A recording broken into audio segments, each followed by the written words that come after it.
Hey everybody, let me know if you can hear me okay.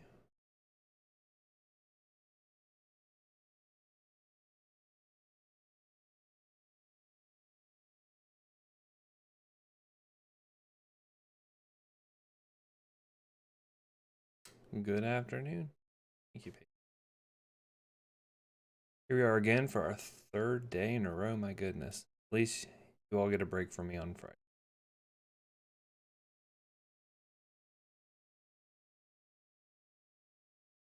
Afternoon, and yeah, we'll start in a few minutes here. Just remember if you have any questions in the chat, on the sticky board, wherever is.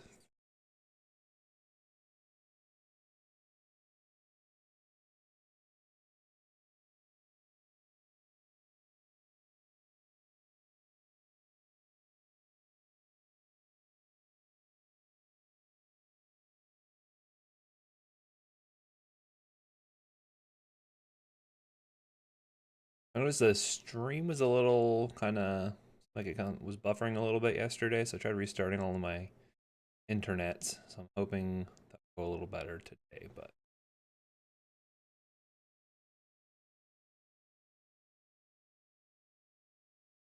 true test attendance still holds up even at the 2:30 slot. Question.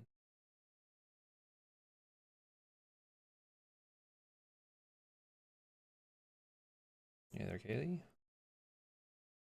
You guys got me really thinking about plotting out the different faculty on the D&D alignment chart. One that I definitely came up with was I think Dr. Austin would be lawful good. I think she's firmly in that corner of the map there.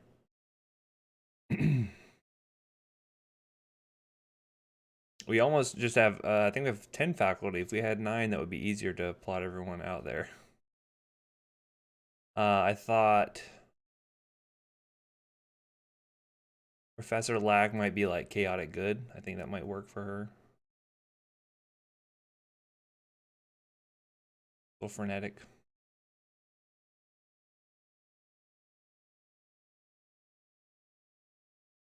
And then I put myself probably lawful evil, and then Professor Hilton lawful chaotic. Or I'm sorry, chaotic evil, I think. Just based off my test, I would probably put myself lawful evil.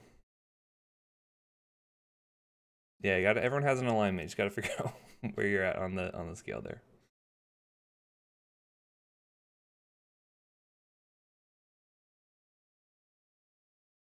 I put him again, this was like during my shower today, so obviously I had not a lot else to think about. I think I put him neutral evil, so that way you have, you know, me, Kaplan, and then Hilton there. I think chaotic neutral, interesting. I'd probably put Dr. Butler like true neutral right there in the middle. I feel like that's probably a good spot for her. And Mr. Jackson, we're doing all the faculty on the alignment scale, or on the alignment chart there.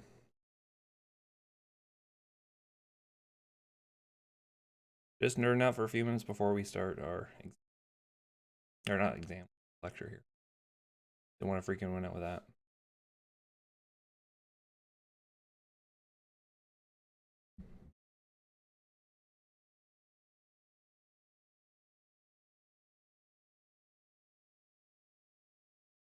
All right, so I'm gonna get started here. It's just about time. We got about 30 people. I didn't study. Yeah, don't worry. I didn't study either, so we'll do all right together. All right, so I'm starting out the recording here. Someone did have a question on the sticky board. They were asking, just real briefly, the Professor Hilton and I had a 15-minute conversation about Skyrim before PD, which is hilarious. Very good, yes. I'm trying to think what game I talked to him about last, but it's been a while. Anyway, so the question was, would you be interested to hear about you talking about the COVID vaccine and share your professional opinion if you're willing?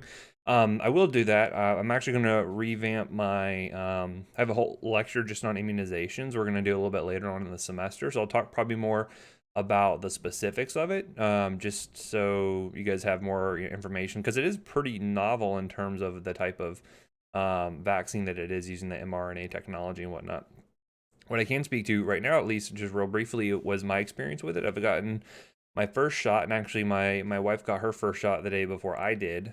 But we work for different organizations, so it's kind of interesting.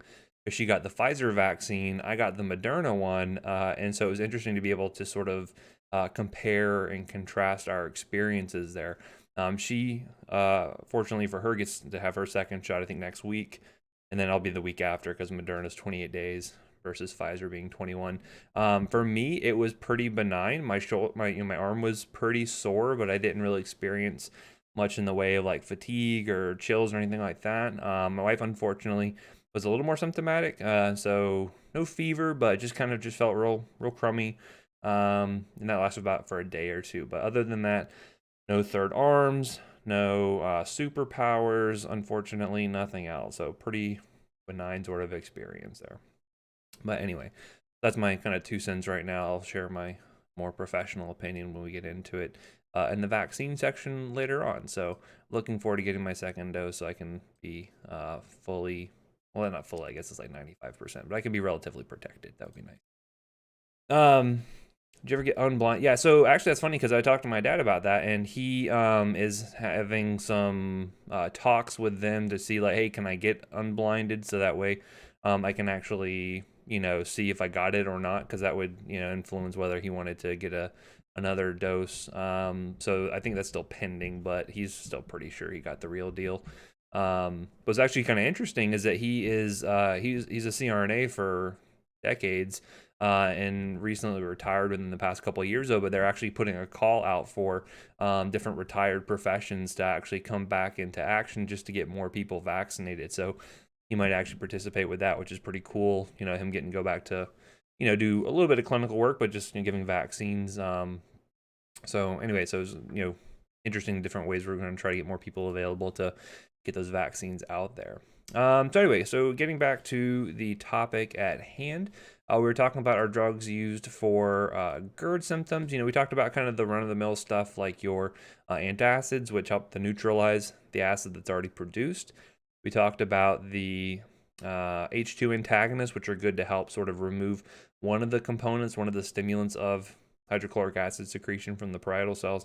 Then we talked about our PPIs, which actually just block the pump altogether, and kind of going from least efficacious to more efficacious. That's kind of the scale you're going to get there. Another thing you may see used occasionally would be for more, this is probably more for like an inpatient sort of use thing. So there's a drug called octreotide, which is actually an analog of somatostatin. So it's a hormone that we naturally produce there. Benefit of it being that it helps to block gastrin release. So it kind of helps to remove another one of those stimulants for HCl production from the parietal cells. And we'll use it for various different things. If you have like a gastrinoma, so an actual tumor secreting gastrin, certain hypersecretory conditions like Zollinger-Ellison, etc. Interestingly enough, I actually use this from a toxicologic standpoint. One of the actions that somatostatin actually has is to suppress insulin release. And so when we get to the diabetes section later on, there is a class of drugs called the sulfonylureas, and they directly stimulate the pancreas to release insulin. And so we actually, if I had like a kid who had accidentally gotten into sulfonylurea, we can actually give them octreotide, and that will then help to suppress insulin release coming from their pancreas and help to prevent really severe hypoglycemia. It's actually a pretty dangerous drug for kids to get into, or class of drugs, and this is a drug we use for that. So various things here. Note it's parenteral only, so you're only going to find this in the hospital. If you're from like an ER setting, you may have seen this being used for things like variceal bleeds. So a lot of different uses for it, but this is, in the case of GI, this is a good spot to put it in. Okay, so we talked about neutralizing the excess acid. We talked about reducing gastric acid secretions. Now let's talk about how we can actually protect mucosa. And again, we mentioned these in the pediatric section, but here we're going to be kind of going into more detail about these. So first of all, we have colloidal bismuth, or Pepto-Bismol is probably the more common brand name you're going to see there. Bismuth subsalicylate is probably another name you're going to see for that as well. It's usually what you'll see on the generic information on the bottle there. And pretty handy, especially for more mild cases of gastroenteritis. Sometimes we'll use it. Has a little bit of antibiotic activity, so you might see it used sometimes for some infectious issues, like we'll talk about in a little bit. But with Pepto-Bismol, normally comes in a liquid formulation. It's that, really thick, chalky pink stuff. I've probably gotten it a million times as a kid. I'm sure maybe you have as well. But it helps to coat the stomach lining, kind of enhances that cytoprotective barrier that I mentioned before, of that mucus and bicarb that sits on the stomach lining there. It also helps to inhibit pepsin activity. So again, if you had sort of exposed tissue there that pepsin would be trying to break down, this helps to prevent that from to a certain degree. It does contain salicylate, so remember who that would not be great for. Probably someone who is, less than 16 post-viral, because you worry about that Ray's syndrome risk, right? So that's one thing you want to consider there.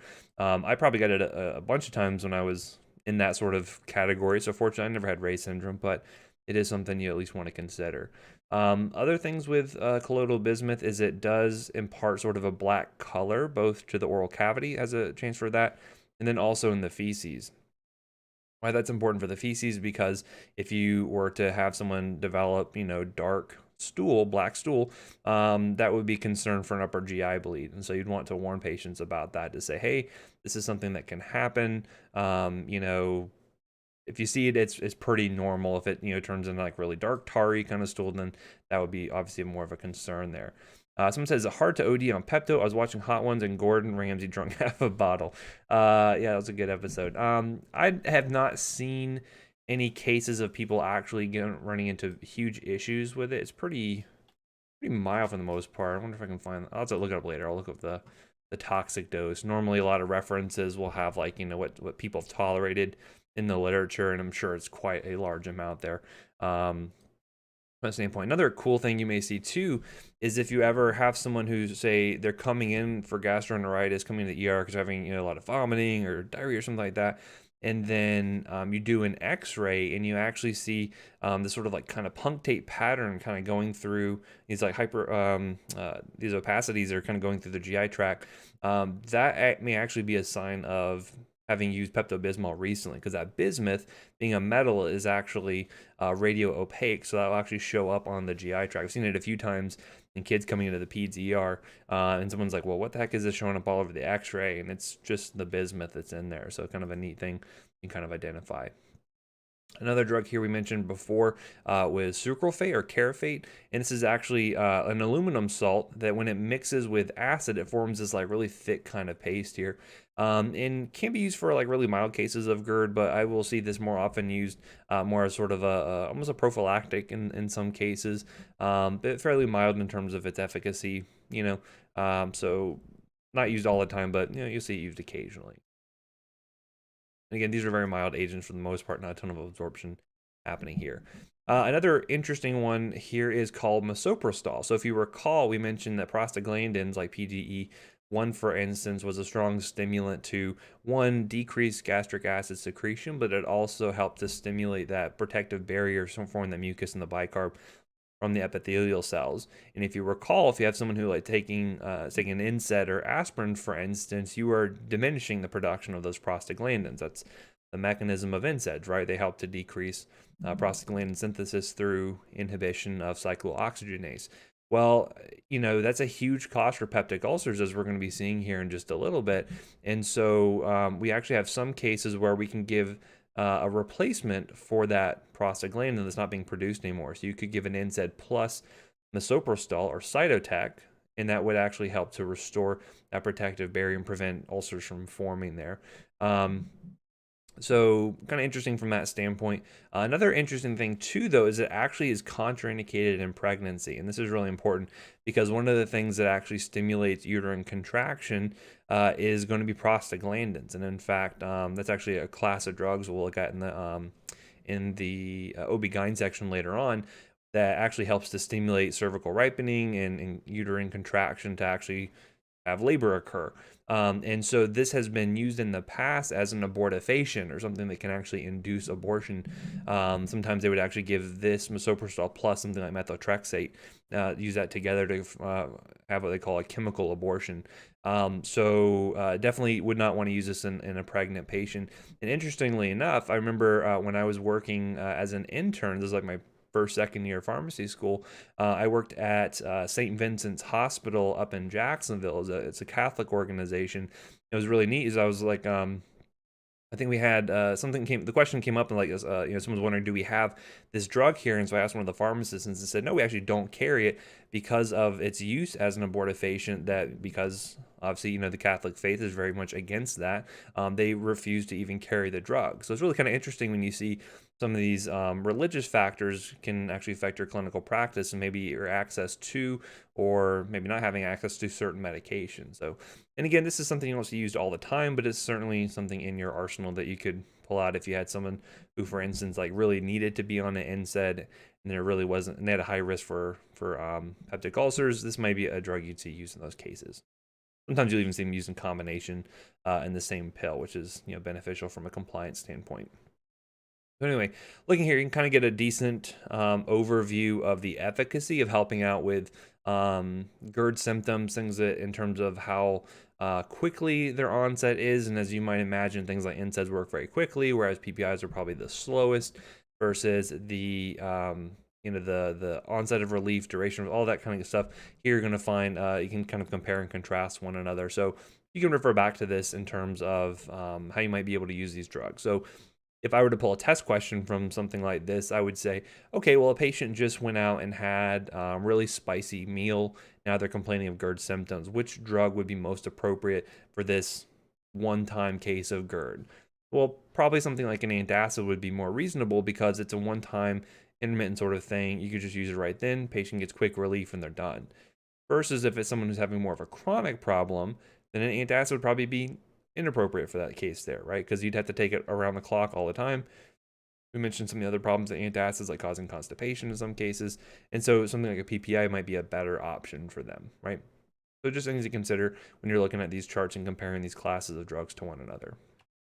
So, and then when you're going through GERD treatment, you kind of go through different phases depending on the symptom severity in terms of how intensively you're going to be needing to treat this, right? So I could also ask a question, for instance, where we are saying, hey, a patient's on this set of medications right now, but they're still having symptoms. What would you want to do next, right? So if I had someone who, for instance, was just having intermittent, really mild heartburn, well, obviously lifestyle changes are always going to be recommended here, but then using something like, an antacid might be reasonable. Or say, for instance, already taking an H2 blocker, but they're still having symptoms. Well, what could you do next? Well, it would make sense to use a PPI because that's more efficacious than just an H2 blocker by itself. Or if they're already on a PPI and they're still having symptoms, maybe adding on an H2 blocker might be reasonable, right? So there are cases where that certainly occurs. And then obviously if they're still refractory to all these other therapies, that's when you can get into using more interventional therapies, right? So if you need surgery or other things like that, maybe reasonable at that point. So again, it's a stepwise approach. Start with the easy stuff, depending on the severity and the chronicity of the problem, and then kind of go up from there through your different medication classes. Hope that makes some sense. Typically patients, especially from more chronic issues, they can have a tendency to relapse. And so ideally you'd want to put them on sort of the cheapest, most sort of benign therapy possible and kind of go back down to, if you could utilize an H2 blocker, that's pretty reasonable. But if it's more severe, they may have to just be on a PPI for kind of the long term. Shelby's asking what's HDH2RA. That stands for high definition. I'm just kidding. It's high dose H2 receptor antagonist. So sorry, I didn't define that definition there. But yeah, so high dose H2 receptor antagonist. So going above, say, for instance, what the say the OTC dosing for something like famotidine might be, and utilizing kind of more higher scale doses there. And when you look up your references, you'll see kind of the comparisons there in terms of what's kind of the starting dose versus kind of what your maximal dose might actually be there, right? So there's a couple questions on the sticky board. Let's see here. So some say, have the drugs we've discussed so far only been for GERD symptoms, or have other GI symptoms been mentioned also? Because you mentioned probably enteritis. Do you mean? That's probably what I said. Yeah. So really, any of these symptoms here probably can be managed through this. So gastroenteritis, if it's an issue of excess acid production, then that may be something that can help, right? So you may have a gastroenteritis where the acid production is not excessive, but it could be aggravating the symptoms there. So you may see a lot of crossover amongst these. So it really just depends, and again, what their symptoms they're actually experiencing are. And then when we get into things like diarrhea and vomiting, we'll talk more about the medications that are more specifically used there. Hopefully that answered your question. Someone said with the meds with GERD, would you give a combo of meds because of the time difference in onset of relief, like antacid because it's fast, but add a PPI because it'll last longer? That would depend on the situation. So, for instance, if I had someone who was having problems like multiple times a week, and especially when certain conditions were met, so they had a certain type of food that they really can't get rid of out of their diet, something like that, you may want to use a PPI, say for the long term, they would take every day, right? Because remember that has a long lasting effect because it covalently binds those proton pumps. And then if they have breakthrough symptoms, then they could use an antacid as needed, right? So that we'd have a scheduled medication for sort of control, for maintenance, and then you'd have something for breakthrough symptoms on top of that, right? Probably wouldn't give them an as needed PPI because that doesn't really make sense because it's more of a chronically working med versus an antacid, quick acting. That does make a little bit more sense there, right? So just like when we were talking about asthma, we talked about using a long acting beta agonist for sort of maintenance and more for control of symptoms. And then if they have a breakthrough, they go around an animal or something like that, they have breakthrough wheezing and coughing, then they can utilize a short-acting beta agonist. So sort of the same sort of mantra there in terms of how we're managing these disease states. And that'll come up again too when we talk about like pain management. That'll be a big concept that we'll certainly get into, talking about maintenance therapy versus more breakthrough sort of therapy. So kind of going along that spectrum down to peptic ulcer disease, we can talk about this because again, this is what happens when our normal defensive barriers are not really sufficient. Now we're starting to have the acid really eating down into the tissue, and we'll talk about gastric versus duodenal ulcers. Their presentations are certainly different amongst the two. I'm really going to be more lumping these into talking about the etiologies of the disease. So whether it's more of H. pylori based or whether it's going to be NSAID-induced ulcers, and we'll talk a little bit about stress related as well. Which again, I mentioned some of you may have already developed from your time in PA school, but we'll get into it. So again, you can have cases where the gastric acid secretion, you're in a hypersecretory sort of state there. That's typically where you see a little bit more of the duodenal ulcers developing there. Typically more normal secretion for gastric ulcers, and if you have like a non-ulcer sort of dyspepsia there. But again, what you can see here is that a lot of times it's more of the protective, the defensive barriers are sort of being mitigated for some reason or another, whether it be due to the fact that we don't have a lot of prostaglandin synthesis due to NSAIDs being on board, or if it's being induced by or being impaired by something like H. pylori, right? So, how do we, there's a couple ways you can get rid of those prostaglandins. You could either do it chemically with NSAIDs, or we could do it ourselves by being way too stressed out, right? Too much cortisol can do this, can suppress prostaglandin synthesis. Exogenous corticosteroids could do the same thing. So really just depends on what the sort of inciting factors are. So certainly talking about risk factors for peptic ulcer disease, the biggest one you're going to run into most likely is either going to be H. pylori or NSAID use. Those are probably the two big smoking guns that you'll run into most frequently. But in some cases, it may be due to things like smoking. You may have some genetic predispositions, and certainly stress can also lead to this. I'm curious to see all the studies that come out about COVID after everything, many years down the road, to see all the kind of differences in disease state presentation based off of the stress that everyone's been experiencing for the past year or so. But this may be one of them. Who knows? Maybe there'll be some differences in the actual epidemiology there. But looking at treatment, obviously, is going to be really dependent on what the cause of the ulcer was. So is it because they've been taking an NSAID for their osteoarthritis for the past 10 years, or is it because they were positive for a test for H. pylori? Really just depends. And then we'll look at also whether this is sort of initial presentation, if it's more recurrent, and then whether we've had any complications, like has there been a perforation, has there been bleeding, all kinds of things like that we're going to be wanting to look into. We're going to find that one of the big things we're going to do in terms of intervention is to try to decrease the acid production. And so we're going to be using things like PPIs and H2 receptor antagonists to try to diminish that acid production as much as possible, because that's going to give the tissue time to heal. Because again, that's what's doing a lot of the degradation, a lot of the damage. So if I can reduce that acid production, that's going to give us time to heal, right? Typically, the gastric ulcers are larger and more difficult to deal with just because they're kind of under a constant barrage of stomach acid, because that's just the environment that they're in. And then when looking at patients with H. pylori, if you don't really eradicate it with appropriate antibiotics, a lot of patients end up having remission. or I'm sorry, end up having relapse. And so we want to make sure we take care of that as well. So we'll look at appropriate use of antibiotics for that. Getting into non-pharmacologic therapies, these are similar to what we were seeing with GERD symptoms, but making sure that we can try to eliminate or reduce psychological stress may be useful. Sometimes that may not always be possible depending on the environment or the situation the patient is in. Maybe a little bit of mindful meditation or something will go a long way, who could say? And certainly looking at avoiding trigger foods is important. Remember, if they're on NSAIDs, and this is presenting, we'd like to get them off the NSAIDs if at all possible, right? That'd be ideal. But they may be on it for a specific reason, like osteoarthritis or some other reason. And so it may be important to either try to decrease the dose, try to maybe switch to a different agent that the patient tolerates a little bit better, or administer it with food, which may help relieve some of those symptoms there. And obviously, ethanol, smoking cessation is only going to be helping the patient here additionally. So our treatments we're going to be looking at include all the same drugs we've already looked at. We'll look at how we're going to be using them specifically here and how things differ amongst the different classes. And then we'll look at the drugs specifically to eliminate H. pylori. Unfortunately, we've already seen all these drugs before, so it'll be a little bit of review and more specifically how we use them for these particular disease states. So getting into in terms of efficacy, H2 blockers, and again, this is what we had for a really long time. They're certainly more effective than antacids, and any of them will work. Obviously, we don't use ranitidine anymore. Any of them would be fine, but it takes like 4 to 8 weeks to get true healing.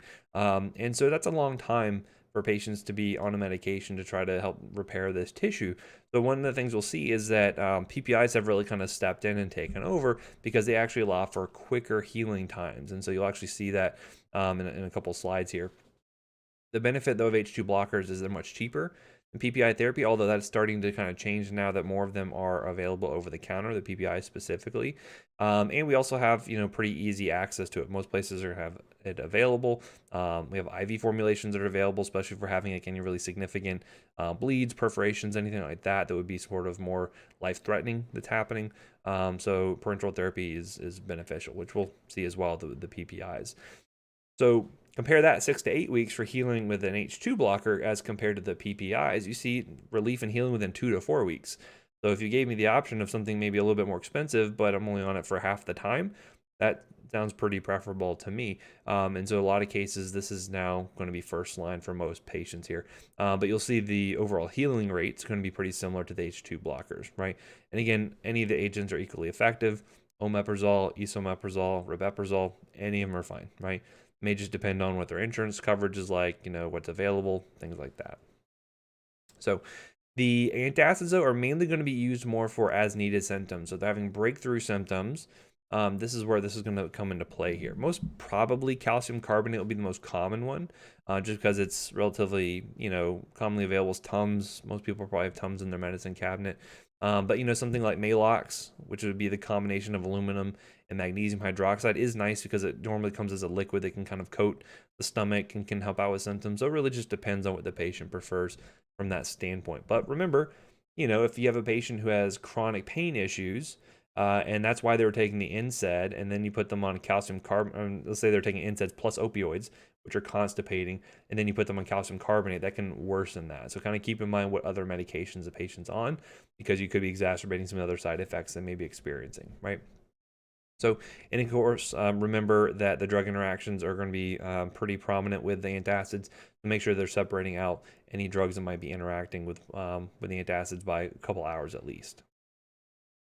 So H. pylori, most of you probably have heard of, is pretty interesting because it is, like I said, the stomach normally is going to be a sterile environment. Most things cannot survive at a pH of 2. However, H. pylori is able to produce this urease enzyme, which is basically able to hydrolyze the urea in the gastric fluid itself and is able to convert all this ammonia to carbon dioxide. And it kind of has this like little buffering environment around itself, this little kind of neutral zone where it's able to sit there and live and thrive. And so, and if you haven't heard the story of the development of, treatment for H. pylori, it's pretty wild. There's a guy, the Australian physician, got a Nobel Prize off of his discovery of this because he actually gave himself the disease because no one believed him that this bacteria was causing all these ulcers here. So he gave it to himself, gave himself an ulcer, and they took antibiotics and he fixed it, right? So then down the line, eventually got a Nobel Prize. Not that I recommend doing self-experimentation on oneself, but this is a case where it actually ended up turning out quite all right. Regardless, there's plenty of videos on YouTube or something you can find out there about that. But we know this is a common cause for ulcers that happen here, and so this is something for a long time we just didn't know why people got them, right? We could identify NSAIDs, but we didn't know there's this bacteria that was associated with it. And so for most non-NSAID related ulcers, this is probably going to be one of the major causes for it, right?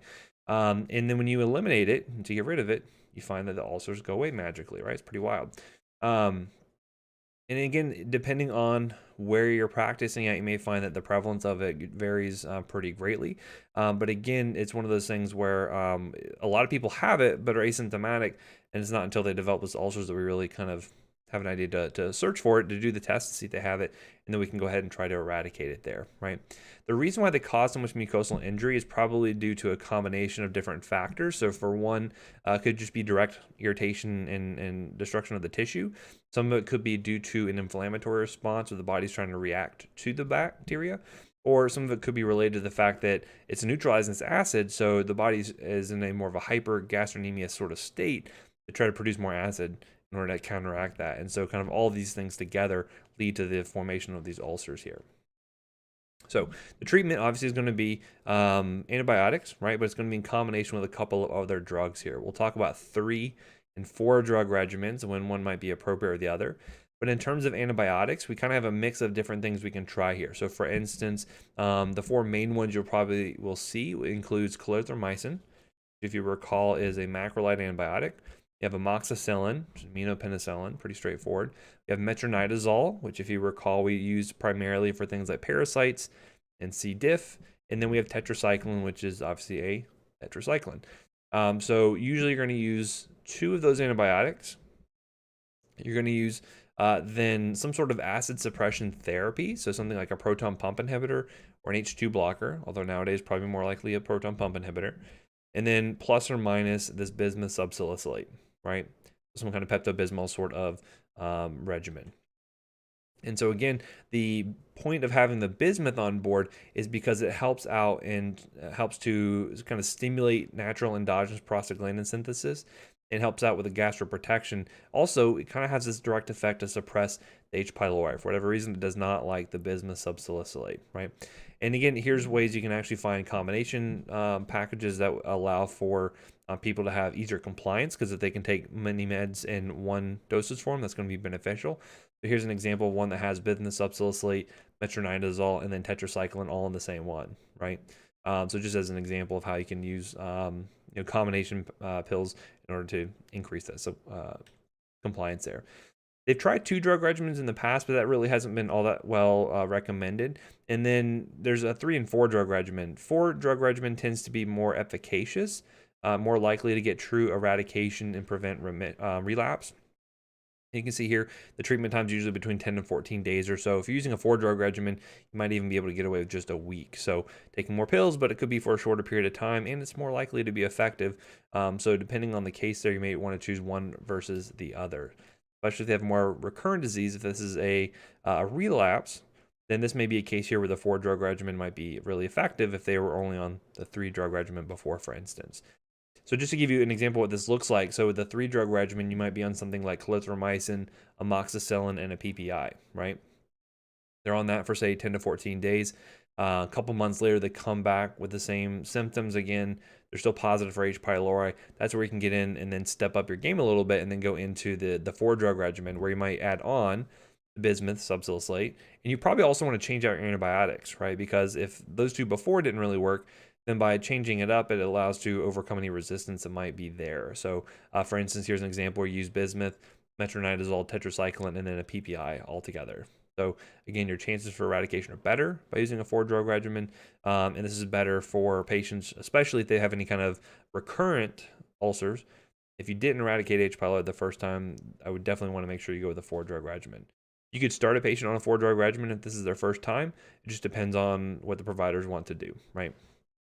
And again, when they're looking at for patients who have developed failures, that's when you want to consider doing actual cultures and sensitivities. So you can do resistance testing, and then looking at a combo of omeprazole, amoxicillin, and metronidazole appear to be a little bit more effective. But again, there's not any clear-cut winner for which one is absolutely the best. And again, looking at their regimens, you want to look at things like the tolerability. So any side effects a patient may be experiencing from this, allergies, obviously. If they had like a penicillin allergy, you probably don't want to give them amoxicillin, right? You need to do something else. Looking at cost as well could be an important factor there, but you know, all those normal things you would think about when deciding what drugs are best for your particular patient. So, anyway, they should be able to identify, you know, what would be an appropriate 3 or 4 drug regimen when looking at something like an H. pylori regimen. Or if I said, you know, a patient was treated for H. pylori, they got these 3 drugs, what would be an appropriate regimen to switch them to, right? And so you probably want to go up to a 4 drug regimen, and probably add in they have like a penicillin allergy or something to complicate things a little bit. So those are the things you want to consider there. What's appropriate based on what they've been on. Is it their first time? Is it a recurrent time? You know, and then how did it go from there? If that doesn't make sense, kind of let me know, and I'll kind of go through it again. Hopefully that makes some sense. Again, if they were on, say, like a shorter time frame, like maybe only 7 days, and they're coming, you know, they failed their regimen, then you definitely want to shoot for the longer time frame. So certainly the 10, probably even more likely the 14 day regimens there. Okay. So then switching gears a little bit and talking about the NSAID-induced ulcers, there's a lot of risk factors that also go into looking at this, or causing these ulcers to happen in the first place. So certainly older patients, any histories of peptic ulcer disease or GI bleeds. This is an important one too, especially when we get into talking about rheumatology, is that concomitant use of corticosteroids in addition to an NSAID in rheumatoid arthritis patient would be very much up that alley of being on those 2 medications, are much more likely to have this happen because, again, prostaglandin synthesis is going to be greatly diminished. If they are on high dose NSAIDs or multiple NSAIDs, which is unlikely to be on multiple NSAIDs, but if they're on really high dose stuff, that could be one. If they're also on anticoagulant therapy, it just makes bleeding that much easier. And then if they have any kind of major organ impairment, that could also influence their risk here. Let's see, someone had a question on the sticky board. Someone said, is there a preference for which antibiotics to start the patient off with and then step up for H. pylori treatment? Probably not. If I had to guess, I would probably say something like clarithromycin and amoxicillin are probably going to be the easiest to get a hold of and probably the cheapest. But I mean, it's like tetracycline and metronidazole are pretty easily available too. But I think probably amoxicillin and clarithromycin probably have, you know, kind of the best side effect profile, probably easiest to get a hold of. I'd probably say go with that first, unless you have like an allergy or something like that. Someone said for H. pylori, would you switch to 2 different antibiotics from the 2 used prior, or is changing one of the antibiotics okay? If you can, I would try to change both antibiotics if that's feasible, depending on allergies and drug availability and things like that. You know, if you really couldn't do that for whatever reason, you may want to consider then doing the resistance testing to see what that bug is specifically going to be sensitive to, because otherwise you're just kind of shooting in the dark. You know, when I say that initial, you know, treatment, use clarithromycin and amoxicillin, that may be totally resistant. We just don't know because it's not routine that you do resistance testing on H. pylori. It's only for those failed cases where they're coming back. The first regimen did not work, and that's where you want to start to consider, okay, well, maybe I can just switch up the 2 drugs and try that as empiric therapy. And if that doesn't work, then do resistance testing, or depending on severity, you may just do resistance testing early. You know, again, I wish I could give you more clear-cut answers to say, yes, absolutely do this. But as with all things in medicine, a lot of it goes back to, it kind of depends on the situation. For testing purposes, though, I will make it very clear on what to do. You know, I will give you example regimens of things to switch them to, right? Or say, for instance, they're on a 3-drug regimen. I say, well, what would you want to add to this to make it an appropriate 4-drug regimen, right? I might put on there something like, if they're already on a PPI, I'll put like an H2 blocker on there. That probably doesn't make sense to step it up to a 4-drug regimen. I might put like a 3rd antibiotic on there. That probably wouldn't make sense. But the bismuth, that was the key thing there. That was the difference between a 3 and the 4-drug regimen. That would make sense to add on to make it a true 4-drug sort of regimen. That makes sense. So again, get into my mind a little bit to kind of think about, well, what kind of test questions could I ask about this information? And that can go a long way to helping you kind of kind of think about this stuff in a different way, especially for kind of anticipating what kind of things I think are important and what kind of test questions I might actually bring up, right? Because at the end of the day, still got to pass the test, and passing tests is a skill just like any other, especially when it comes to the pants, so that way you can get a license to work, right? All right, let's see here. Going back to PowerPoint. So again, why do NSAIDs cause these ulcers? Well, as I mentioned, it's because basically we're diminishing our supply of prostaglandins. Now, if you recall, we were talking about prostaglandins being developed from two types of COX enzyme, right? There's cyclooxygenase 1 and there's cyclooxygenase 2. If you recall, one of those was a constitutive enzyme. The other one was an inducible enzyme. If you don't recall what that means, inducible basically means it's not normally in very high activity on a day-to-day basis. It only is induced under certain conditions, like if you're having an injury or you had some reason to have inflammation. A constitutive enzyme is going to be working kind of all the time, just for more routine maintenance kind of thing. In this case here, you're going to find that COX-1 is the constitutive enzyme. It is always working. COX-2 is going to be the inducible enzyme. So if I go and I jam my toe into a wall, then that's going to be inducing COX-2 because now I have this injury, new source of inflammation. It's going to ramp up COX-2 production, and prostaglandin synthesis will be impaired there, right? So our COX-2 production will go up, and that will increase prostaglandin synthesis to deal with that inflammation, right? So what we're seeing here is that normally that gastric protective barrier that I talked about, that prostaglandins that are used for that are largely coming from the activity of COX-1, okay? Now, most of the NSAIDs that we have are non-selective. They work equally on both COX-1 and COX-2, which means that you lose both the inducible effects of COX-2, which is normally good because that's what's causing your patient to have a headache or pain or whatever. On the other hand, though, it's bad because it's reducing COX-1 activity, and now I'm losing those prostaglandins that help to protect my stomach from eating itself, basically, right? So because of that, there was a push to look for something that was able to be more selective just for the COX-2 enzyme and leave COX-1 alone. That would be an ideal drug because I can still have the normal constitutive effects of COX-1, but then I can deal with those pesky inflammatory responses that you get from COX-2. We're going to see it's not quite so simple, though. There's going to be some other issues that come into play, and the reason why we don't just use COX-2 selective NSAIDs. There's going to be some problems with that, as we'll see. Okay. So anyway, you can see a little bit of a difference in terms of presentation between H. pylori versus an NSAID-induced ulcer. More often than not, though, if a patient's coming in complaining of this pain, you can say, well, do you take NSAIDs? And they'll say yes or no. And that probably will give you a pretty big clue as to what's going on there. Could these two be overlapping? Could they be concurrent? Sure, right? But the first thing you want to do is try to see, okay, are they on NSAIDs? Are they taking it every day? Are they on high doses? Yeah, it's more and more likely that this ulcer is going to be related to the NSAID, right? And then that would obviously be the first treatment you want to do is say, well, stop taking the NSAID, right? Or try to find some way to mitigate those effects. And so we'll look at some ways we can do that. Am I going to ask you on the test the difference in how these present? Not really. That's going to be more for your CMS class and more for mine, right? I'm talking about drug treatment and drug selection and all of that. The ideal thing here would be to stop the NSAID if possible. If not, try to reduce the dose, or if we can change to something that is more COX-2 selective, we're going to try to do that. We'll talk more about that in detail in a little bit. Or if we can use acetaminophen, that would be ideal as well, because acetaminophen does not affect COX at all, and thus it would not affect that prostaglandin synthesis. Now, in terms if you have someone with like rheumatoid arthritis or severe osteoarthritis, and they're taking an NSAID for that pain, and I say, hey, you need to stop taking this, take some Tylenol instead, they're going to not be very happy about that because that's really not going to be sufficient enough to touch that. So it really just depends on what the etiology of their pain is, why they need to be on this NSAID, and what you can kind of do for that.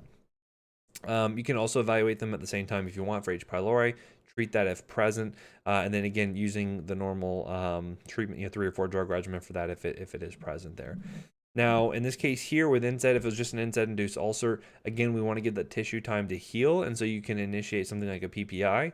Faster healing time, but maybe a little bit more expensive versus H2 blocker, again, maybe 6 to 8 weeks before you really see full effects there.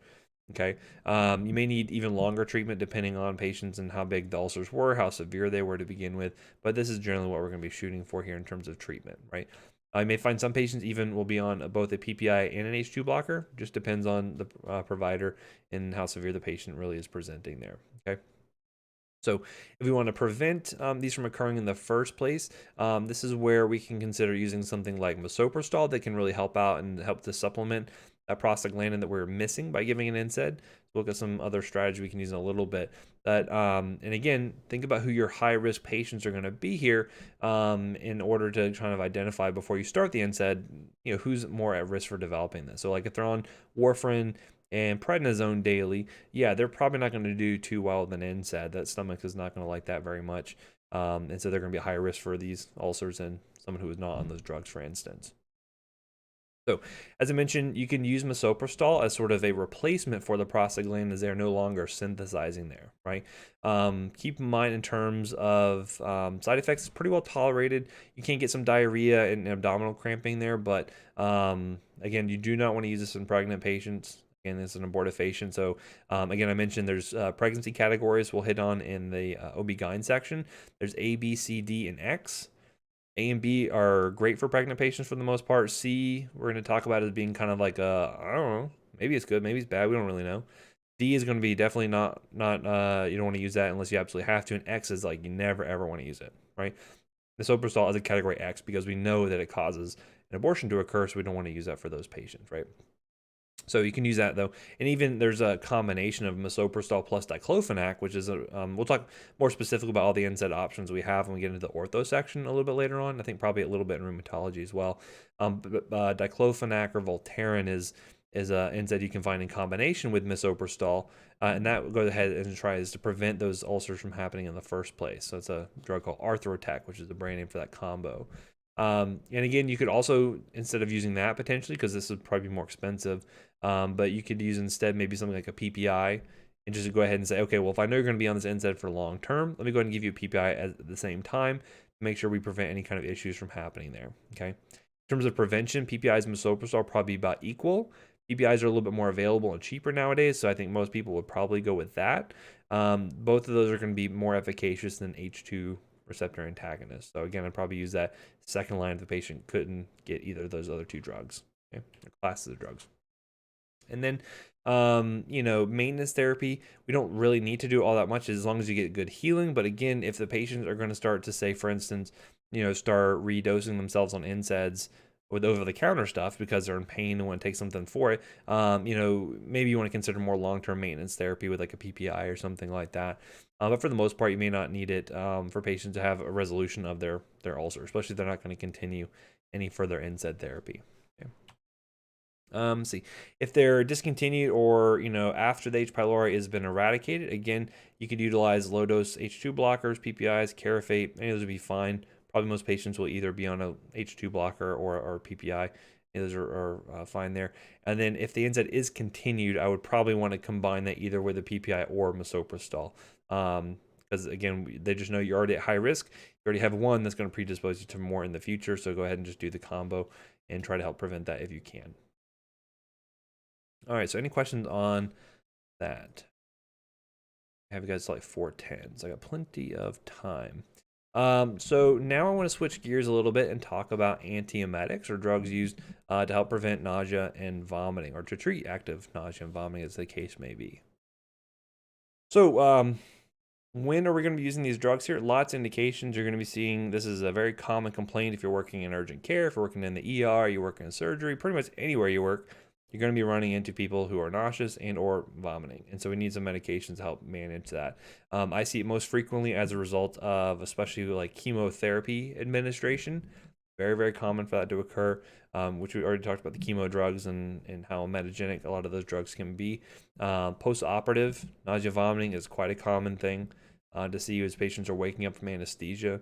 Certainly being in Florida, being in Orlando, a lot of theme parks, a lot of water parks, people being on a bunch of rides that are flipping them around and putting them on loop-to-loops and all of that. Motion sickness, pretty common here. Not only that, but if you work out more towards the coast out in Cocoa, you got port over there, right? So a lot of people going on cruises and whatnot may need some preventative therapy or active treatment for their motion sickness. So a lot of reasons why we're going to be treating nausea and vomiting, so it's good to know which different options you have available to you, and they are plentiful. We have a lot of different options with a lot of different mechanisms for how they're going to be working specifically. But why do we throw up in the first place? Like, what is that signal that causes us to do that? Well, a lot of different things here. So first off, you can have the stomach itself can actually generate these signals to cause emesis to actually happen in the first place. This is largely going to be regulated through serotonin. We're going to talk about all of our neurotransmitters in excruciating detail coming up in the neurology and headache section coming up next. However, we're going to talk about these here as well. So when I say 5-HT, 5-HT just means 5-hydroxytryptamine. That is a shorthand for saying serotonin, okay? Serotonin has a huge number of different types of receptors that are available, so this becomes a sticking point for some students because you have to kind of keep straight which serotonin receptors you're talking about because they all do kind of various things. In this case here, we're going to be talking about the 5-HT3 receptor, okay?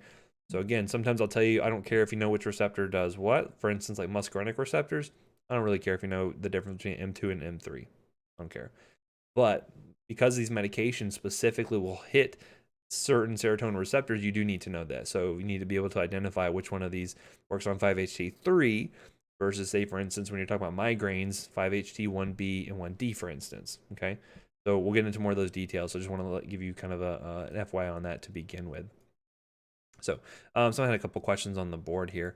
It's okay. So I know some of you guys are probably behind a little bit just because you're probably like rewinding me or something like that. So that's totally fine. Don't worry about asking questions. I don't mind heading back. Okay, so let's see here. Are there any combo drugs for NSAIDs that include a stomach protector if you need to describe high-dose NSAID or prescribe high-dose NSAID for a period of time?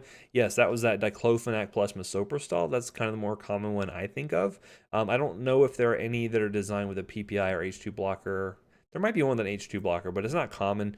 And again, when you have a combo product like that, if sometimes it's more economical for the patient just to take the two drugs individually, if they're going to be compliant with it, because that may be cheaper. The two agents are cheaper by themselves than a brand name combo drug. So it just depends on the situation there. But yeah, not too many of those available. Someone said, sorry, I think I missed this, but can you explain why misoprostol is contraindicated in pregnancy? Yeah, because prostaglandins will stimulate uterine contraction. And in fact, that's a set of drugs we use to actually induce labor. You can actually place prostaglandins against the cervix, and it actually helps to ripen the cervix and help to develop uterine contractions to actually help labor be induced. So taking this drug systemically would cause a pregnant patient to basically enter early labor, which if they are not at the right time to need to do that, that would be a very bad thing if they are intending to keep that pregnancy. So that would be the reason why I do not want to use that. So it's category X, no go, do not use those sets of drugs there. Some said in GI, she mentioned PPIs can have serious long-term side effects, CV, bone fracture. What would be the best way to handle patients who need long-term PPI treatment? Should they try to cycle PPI use with H2 antagonists, or is it a risk-benefit situation? Good question. So what that's referring to, if I had to guess on it, I guess I didn't know you guys have started GI already, but so here's the concern. I guess I should have put this on the slide, but I'll talk about it here. The reason why you worry about the bone fracture risk is because calcium tends to get better absorbed in acidic mediums. Okay, calcium has better solubility in more acidic solutions. It has an easier time being absorbed if the pH is lower. By giving chronic PPIs, the thought is, and the potential risk is that you have kind of chronic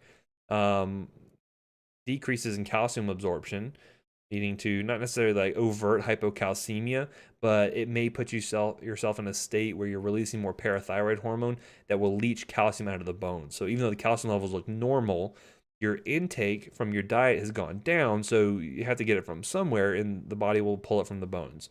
And that's what the concern is causing osteoporosis and having risk for fractures, right? So from a cardiovascular standpoint, I'm not really familiar. Maybe I'm trying to think of any in particular. Nothing comes to mind. I have to see your slides to see what that was referring to specifically, but certainly the calcium risk is there. This may be something to where you can supplement with extra calcium. You do that. You could monitor patients with things like DEXA scans and things like that to make sure that they are maintaining good bone density. I would say it'd be more of a risk-benefit situation. If you were that concerned about it, the risk would be lower with an H2 blocker. And if the patient can tolerate that and their symptoms are managed, then yeah, use an H2 blocker. That's perfectly reasonable. But for some, that may not be sufficient. And so again, that's when you have to kind of weigh the risk versus the benefits. If I had someone who is like, say like a 70-year-old postmenopausal woman obviously their osteoporosis risk is much higher than it would be if it was, say, a 40-year-old man, for instance.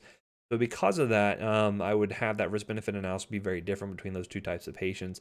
And so you'd have to see, okay, well, which one, obviously for that older patient who maybe already has osteoporosis, that may not be a great thing. Maybe, and again, they could be on therapy for that. And we'll talk about those drugs a little bit later specifically. So again, it kind of depends situation there, but I don't know of any specific regimens where they will cycle between the two, anything like that. But certainly, if the patient doesn't need to be on a PPI, they could tolerate an H2 blocker, then that's perfectly reasonable to go with that, I think.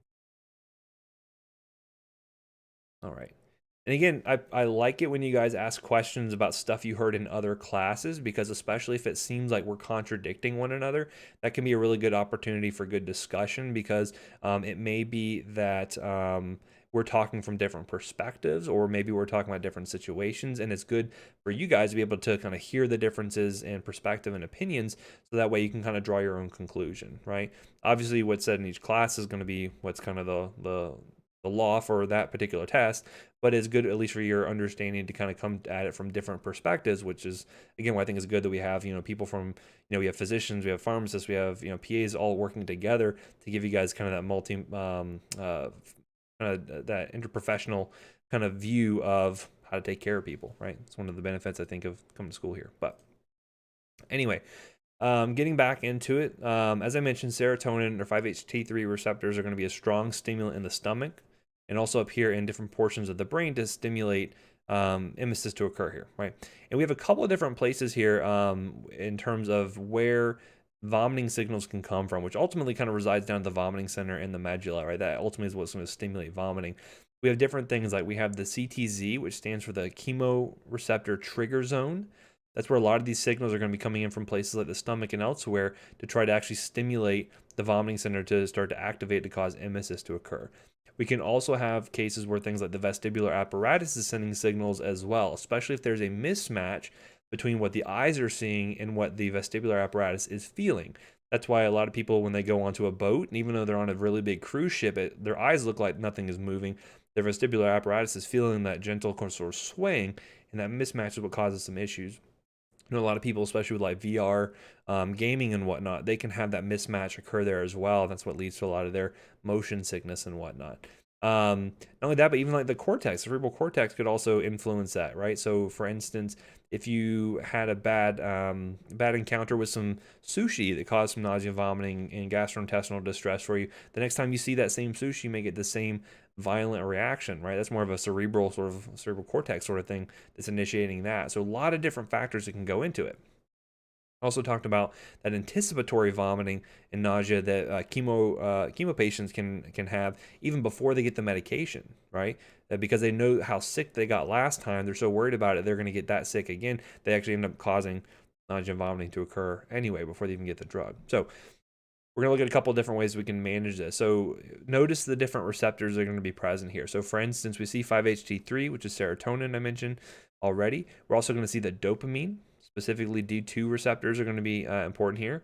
We're going to see that muscarinic receptors are important here, and then also H1 receptors, right?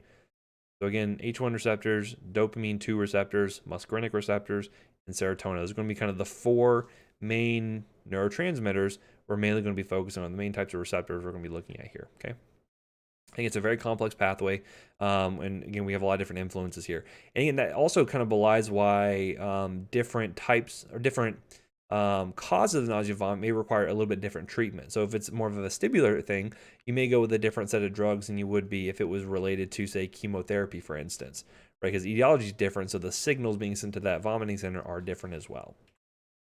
Okay, so let's get into the anti-muscarinic and antihistaminic drugs specifically, right? So these are going to be drugs that are working to block muscarinic receptors and also the H1 receptors as well. This is going to be better for especially like motion sickness in particular, although you can see it being used for other types of nausea, vomiting as well. So a couple ones we have here. First off is scopolamine, or transdermscope is a pretty common brand name for that one. This one is only anti-muscarinic. All it does is block muscarinic receptors, right? It doesn't do anything to the histamine receptors. And this one you may have either used before or seen other people use. Say they're going on a cruise ship, and say a couple hours before they get on the boat, they'll put a little transdermscope behind their ear.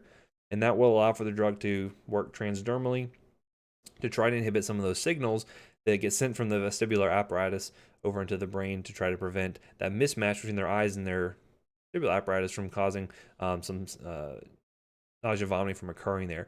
This is also pretty handy because it's applied every 3 days, which is, typical cruise. I think on the shorter end of things, probably 3 days. You only have one patch and you're good to go for that, maybe, but you can replace it every couple of days or so. Really important though that you have patients wash their hands after utilizing this patch. The reason for that is if you look down here and see this person, if you notice their pupils are mismatched here. If I saw that in a regular person, I might think that they're having a brain bleed. However, what happened was that they did not wash their hands well after using the transdermal scope and then rubbed their eye. And so you're seeing that local antimuscarinic effect right there in the eye. If you recall, blocking, remember we talked about the antimuscarinic mnemonic there, blind as a bat was one of them. That's because it causes mydriasis and impaired accommodation of the lens. And so that's why they end up seeing that there. So what would look quite serious if you saw it in a typical patient is actually pretty benign here. It just, again, you need to wash your hands. Always good advice for anyone, anytime. Other things you're going to run into as well that are going to be pretty similar to what we talked about, that antimuscarinic mnemonic: blind as a bat, mad as a hatter, dry as a bone, red as a beet, and I'm trying to think of the other one. Hot as a match, right? Hot as Hades, whatever that happened to be. And so again, you can see things like blurred vision. You can get that urinary retention because the GI tract is going to be slowed down. The GU tract is going to be slowed down. Constipation, dry mouth. These are pretty typical things you expect to see. Now, this isn't just used for motion sickness. And in fact, one of the things that a lot of our surgeons and our anesthesiologists have been doing pretty recently over at Nemours is for certain patients going in for especially longer surgeries. I'm finding they've been using transderm scope to try to help diminish the incidence of post-operative nausea and vomiting. So again, you'll see used in a few different places there. In terms of drugs that have antihistaminic and antimuscarinic activity, are going to include what we've seen before when we talked about treatment of allergies. So things like dimenhydrinate, meclizine, hydroxyzine, diphenhydramine. These are all going to be really handy from that standpoint. Remember though, these tend to be fairly sedating, right? So you're going to find that, again, if you were going to go on a cruise and you wanted to be up and having a good time, these may not be the best option for you. However, being up and awake and nauseous, maybe sleep is preferable at that point. Really just depends on the patient there. A couple other ones we do have available that we have not covered specifically, though, includes things like glycopyrrolate or Robenol. This is used occasionally. Often what I find that this gets used for, especially over in pediatrics, is that sometimes we'll have kids who will have chronic drooling issues, either due to, from a variety of different reasons. And this is really handy because it helps to kind of dry out a lot of those secretions. And so I see glycopyrrolate being used for that quite often. And then another one called hyoscyamine or Levsin. We use this a lot in the ER for patients who are having abdominal cramping. Remember, having antimuscarinic activity will decrease peristalsis in the GI tract. So if they're having a lot of cramping happening here, by giving something like hyoscyamine will relax those muscles and allow that pain to hopefully dissipate. Okay. So again, any of these drugs can be utilized here for their antiemetic actions, or like I mentioned, these more specialty use cases for things like Robenol and Levsin here. Remember, all of them are going to cause sedation potentially, and the antimuscarinic effects are going to be pretty ubiquitous there. Kyle's asking, would that also last 3 days with their eye? No. So the reason why the patch lasts for 3 days is because that patch is going to be in contact with the skin for 3 days, and at that point afterwards, the levels will start to dip off. That would probably last maybe an hour or two, I would expect to see, especially if she flushed her eye sufficiently. But yeah, not a long-lasting effect from that standpoint, as long as she doesn't have repeated continued exposure, right? Let's see. Someone had a question. They say, how is the patch different from Dramamine? Never mind, you answered it. Thank you. You are very welcome. Those are my favorite kind of questions where I answer them without even trying. All right. So let's look at our serotonergic drugs now. So we mentioned, we're already looking at the antimuscarinic, antihistaminic. Notice here, good for vestibular issues here. Also, you can see some of this coming from the solitary nucleus tract and from the CTZ here. Now we can look at serotonin, how this is going to be affecting things. Isabel's asking, what happens if you wear it for longer than 3 days? So if you recall, the reason why transdermal drugs work is because there's a sufficient concentration gradient from the outside of the skin to the inside of the skin to drive diffusion to occur. As that concentration gets lower and lower, you're going to find less diffusions happening, and so overall the dose that the patient's receiving will also start to dip down. So if you wear it for longer than that, it's just you're going to lose effect of the drug. It's just not going to be that effective for you anymore. So that's why I would say go ahead and replace it, and that way they keep a pretty steady amount of drug entering the system for whatever time period they need it for. So yeah, good question though. It's not like it like automatically just like turns off like a light switch. It's more like it's just going to be more of like a fader knob on a light. You know, just kind of just gently the levels would diminish, and the effect would go away. Okay, so now we're going to look at our 5-HT3 receptor antagonists. We have 3 here. We have ondansetron, which is Zofran, which I'm sure almost all of you have probably heard of before. We have dolasetron and then granisetron. All these drugs do the same thing. Now, this was pretty revolutionary when these drugs came out because, one, they're really effective for working for nausea and vomiting, both from a central standpoint, meaning working up here in the brain, and also down here peripherally in the stomach. The other big thing, though, it does not cause sedation. So huge benefit, because if you're feeling kind of nauseous and you need to go to work, being on Dramamine or something may be a problem because you're going to be so out of it that you may be not, fit to drive a truck or drive a forklift or something like that. On the other hand, though, with ondansetron, Zofran, there's no sedation associated with it, so it's much better tolerated from that standpoint and still very, very effective. So if you go into any ER, you're going to see it being given out like water practically, because a lot of people are going to be able to benefit from this, and again, the side effect profile is pretty good. In terms of things to worry about, and there actually is a black box warning on this now, is the risk for QT prolongation. Okay. Now, again, have anyone ever gone into flat out torsades just from a single dose of Zofran? Probably not. There might be a case study or two out there, but you need to consider, okay, does the patient have any pre-existing QT prolongation, which most patients probably don't, but you never know when you'll run across someone who maybe is undiagnosed. Or are they on multiple medications that can all prolong QT? That's where you, again, run into problems. We want to monitor EKGs to see if, if they're already sitting at something like 550, 600 milliseconds on their QTC, probably adding Zofran on is not a good idea. However, if they are on one QT prolong, maybe they're taking a macrolide or something, and then you check their EKG and the QT it looks good, then yeah, you can add on some Zofran. It's not going to really be a big deal, but at least be aware of it. Know that it can occur, but no, it's probably not going to be a problem for most patients unless, again, you're combining a lot of drugs together. Let's see. So someone asked on the board, they said, could high thiamine cause constipation if taken chronically? Yes, it absolutely could. Normally you'll see it being used more episodically. Especially nice because it actually has a sublingual formulation. It's called Levsin. You'll see we use it a lot in the ER, but it's good because you can use it for presumably the short-term, thing that's causing the abdominal cramping, and then you stop taking the drug when whatever that cause kind of goes away. If you did take it chronically, though, certainly constipation is something you could consider happening for sure. Just like with any anticholinergic drug, right? So diphenhydramine can do this, Dramamine can do this. Really, any of them that are antimuscarinic can all cause the potential for causing constipation for sure. Okay, so we have the antimuscarinic, antihistaminic. We talked about the antiserotonergic. Now we're getting to the antidopaminergics. Now we have drugs that are blocking dopamine. Now these drugs are pretty wild, cause really wild different effects. We're going to talk about these a lot when we get into the behavioral health drugs. But this is a very old school set of drugs here. They've been around for quite a long time, and they kind of fit into the category of what we call the phenothiazines. Okay, the list is much longer than the 3 that I just put up here.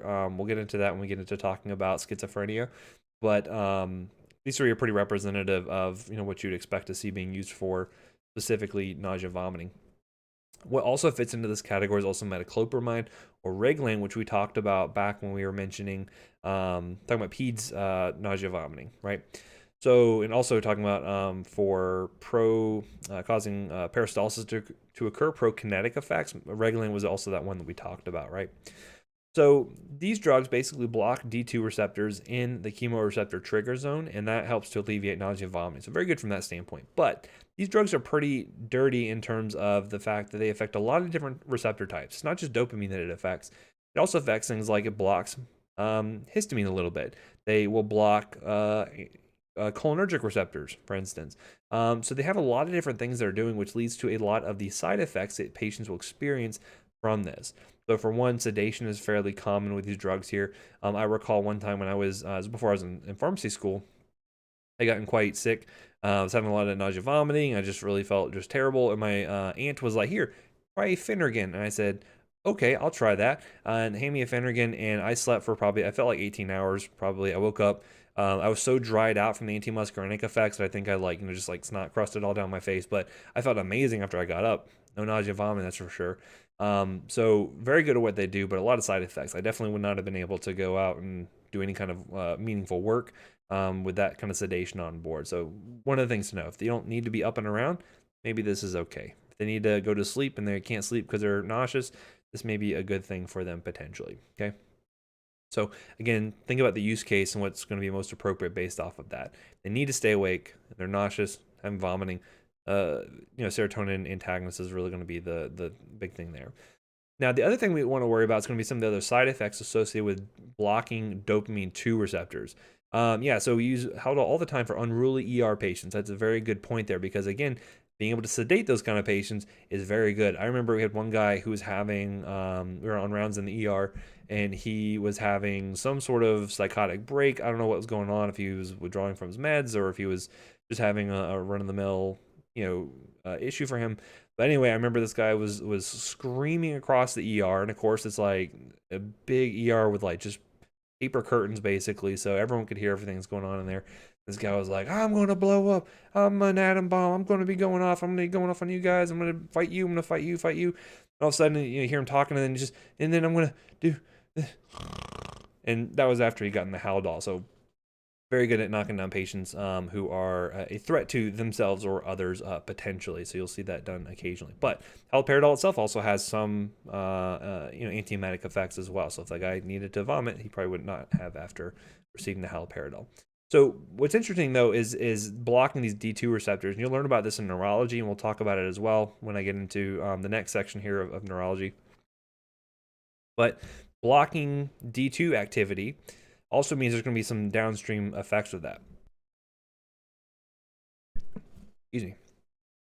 So one of the things you're going to see is that when dopamine activity goes down, you're going to find that prolactin levels actually go up. So it's kind of a seesaw effect here. And so one of the things you're going to see is that when these prolactin levels are elevated, you can have issues where women are having like menstrual irregularities. They can have fertility issues. They can have, you can see gynecomastia in male patients. And so that can be a problem only if they're receiving these more chronically. So probably more of an issue for like schizophrenic patients, but could be seen here if they had more chronic problems. And then there's also a disease state that can occur here called neuroleptic malignant syndrome. I'm going to talk about that at length in the next section here, so I don't really want to harp on it yet because I'm going to spend time talking about it there, so I don't want to have to reiterate all those points. But just know there are side effects associated with these. And I recall when I was talking to, this is back when I was interning, that I was talking to an oncology pharmacist, and she was saying that when back before Zofran was around, all we really had to do for these patients having really severe nausea, vomiting associated with chemotherapy was drugs like these phenothiazines and metoclopramide. But long term, the D2 blockade can lead to some really nasty effects, which we'll get into in the next section. Actually, get in the behavioral health section. We're going to talk about them causing things like Parkinson-like side effects. Because again, when you think about lack of dopamine, you think Parkinson's. So it can cause Parkinson-like side effects and can also lead to something called tardive dyskinesia. Again, I'll get into that later, so don't worry about it too much now. But really, the thing that she was saying was that the nausea and vomiting was so severe that they would rather deal with those symptoms from these drugs than deal with that nausea and vomiting. And then once Zofran came around, it really kind of mitigated all those effects there. And again, very, very, very well tolerated and really kind of revolutionized things. So again, you're seeing drugs like these not being used quite so frequently, but again, if something like Zofran is not cutting it, then you may need to require one of these as well, right? See, some of the question that said, does transdermal scope have to be placed behind the ear? It can be placed anywhere on the body, like the arm. I most frequently see it applied to the back of the ear. I think maybe just because it's like kind of closer to the place where it's working at in the CNS. I'm sure it would have similar effects, maybe a little bit slower onset, but it probably wouldn't matter once the drug was really at steady state levels there. So you could probably put it wherever, but I don't really just say back behind the ear. See, what drug would be most effective for cannabis hyperemesis? Would something like Haldol do a good option due to the D2 receptor antagonism? Very interesting. Cannabis hyperemesis is a fun thing we'll talk about when we get into probably the ortho section. I think, well, where do I talk about that at? I think I talk about cannabis there because that's where I mentioned being used for kind of a variety of different pain conditions and whatnot. Honestly, for the cannabis hyperemesis, this is an interesting, for those of you who don't know, there's a kind of a, to I don't know if the true epidemiology is really known, but there's a thing you can have where really chronically heavy cannabis users will develop this hyperemesis syndrome. And what's kind of wild is like the only thing that really helps it is to have really hot showers. So that may be one of the things you'll hear is like, oh yeah, this, my teenage son is like going through all the hot water all the time. I don't know what's going on, but he keeps throwing up. What's happening here? And they go to like $1 million workup and nothing really kind of fixes their nausea and vomiting. And it's like really the hot showers are really what helps manage that. Honestly, the best thing for them is going to be cessation from the cannabis, right? So marijuana cessation is kind of the number one thing there. You can try using other things for it. So yeah, so Cassette said they used to give capsaicin cream for in the ER for it. Yeah, so there's a lot of things they've tried. I don't know if anything has really been shown to be the absolute best treatment for it, but there are some other options. We can talk more about that a little bit later on. But it's a pretty cool kind of interesting side effect that you can see from chronic use of the chronic, if you will. So we'll talk about that later. Anywho, as you can tell, I kind of like drugs of abuse and kind of neuro stuff. I get a little bit more into it. But speaking of marijuana, I'm glad you guys brought that up. Here's a good segue into talking about dronabinol and then nabilone. So dronabinol is one I see used more often, but certainly both are available. But Marinol is the brand name for dronabinol. And basically, this is just synthetic THC, right? So if you think about marijuana, think about the main psychoactive component is going to be delta 9 tetrahydrocannabinol, or THC, right? This is a synthetic form of that and is roughly no different than what you would get if you had a source of marijuana. Now, obviously, smoking or ingesting marijuana is going to have a gazillion other chemicals in it, like cannabidiol and lots of other products, but this is just very purified, strictly THC. And so, for some patients who have issues of nausea, vomiting due to chemotherapy, especially when other things have failed, this does work for them, right? And there's certainly some evidence to show that, especially marijuana usage, can certainly curtail a lot of that nausea, vomiting that patients will get, especially with chemotherapy. So there certainly is something to the compound there. Some people feel this doesn't work as well as actual marijuana, and that probably has something to do with just the huge number of other chemicals that are found within the actual plant compounds itself. But here, this is we still have marijuana being federally Schedule I drug, so it's really not available to us. And in a lot of places, although in Florida now we have medical use, although that's a relatively recent change. But in terms of widespread availability, it's still, considered to be an illegal substance. But regardless, this is much more easily available because you can get this from the pharmacy, basically. And so this is good because it has some central actions on the chemoreceptor trigger zone to help kind of decrease activity in the vomiting center. Also, the other big thing you'll see that the benefit is that what happens to people when they smoke marijuana? Well, they get the munchies, right? So there is a degree of appetite stimulation that comes along with this as well, which is really nice for patients who are receiving chemotherapy and they feel awful. They don't want to eat. They don't want to drink. They have these ulcers in their mouth from that the epithelia not really regenerating like it should, and so they just don't really get the nutrition they need, and they can tend to lose weight. By giving this, it stimulates their appetite, and hopefully they get more calories in, and then hopefully keep their weight steady or increase it if that is what's needed.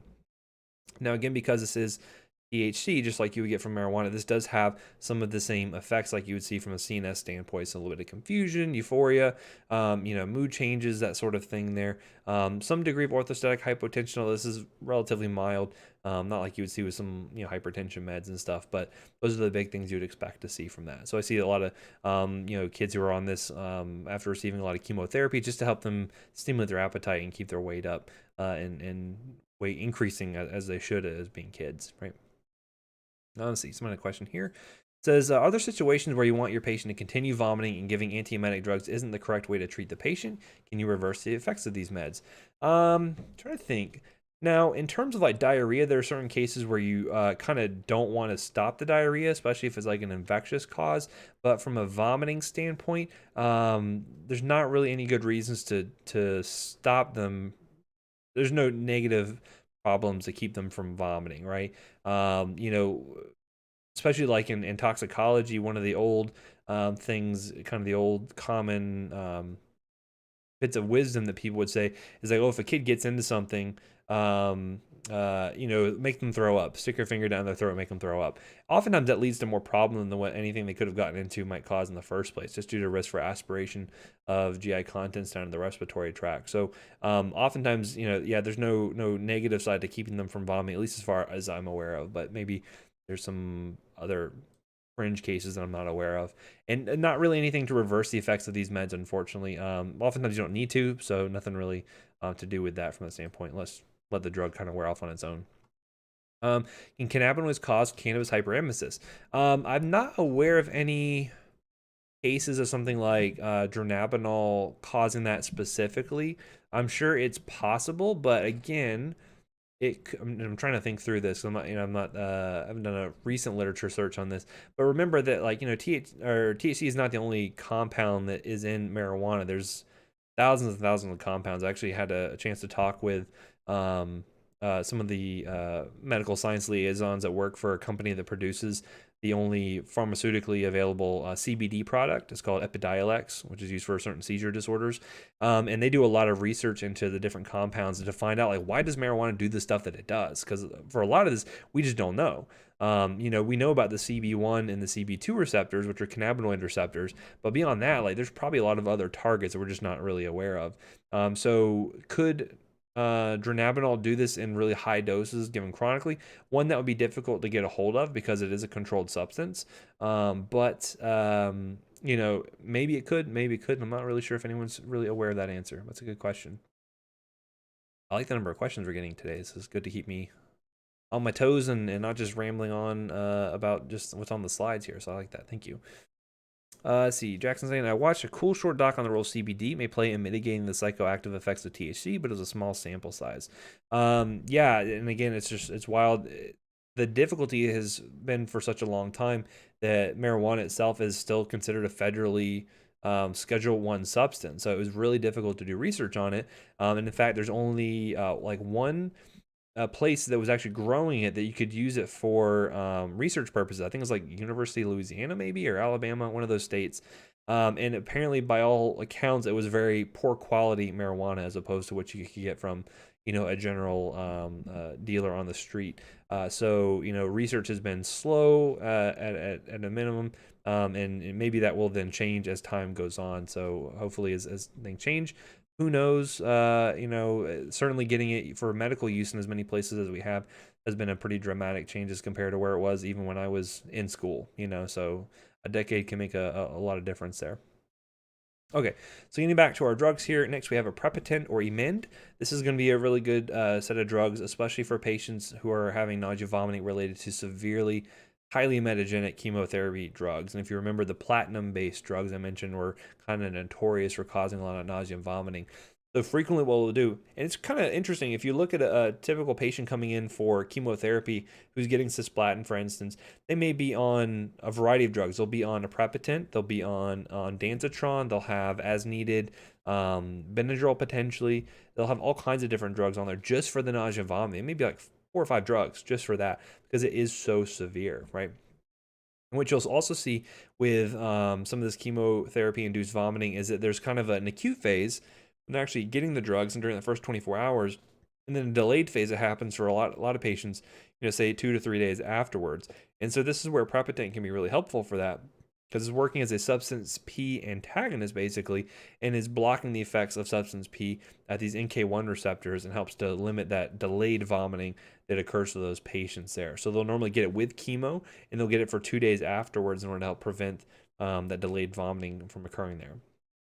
Now, keep in mind that it does interact with 3A4 and will inhibit it, so you do have to watch other drugs that are going to be affected by that. And it also induces CYP2C9, which is less clinically going to happen, kind of going to come up on a lot of patients' regimens, but if they're on something like warfarin, that could make a difference there. So there's something to be aware of. Someone said, could you talk about the effects of THC and contraindications of it? Are you allowed to drive vehicles while taking or having THC in your body? It's a good question.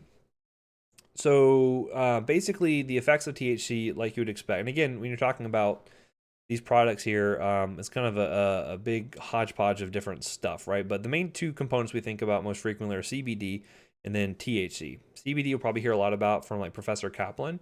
We talk about his neuro stuff because a lot of certain seizure disorders are managed through the use of CBD.